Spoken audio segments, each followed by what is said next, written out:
If you need to update your phone number associated with your Gmail account, you're in the right place. Today, I'll show you how to do this quickly and easily from your mobile device. First things first, open Gmail app on your phone.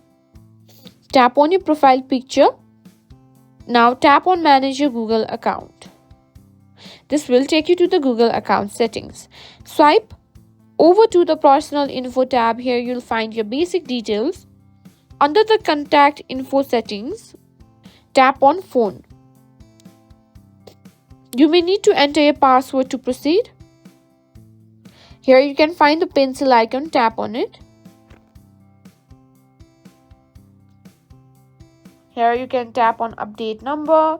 You can choose to update whatever number you want to. And after that, click on Save, and that's it. This is how you can change number on Gmail. If you have any questions or run into any issues, drop a comment below and we'll help you out.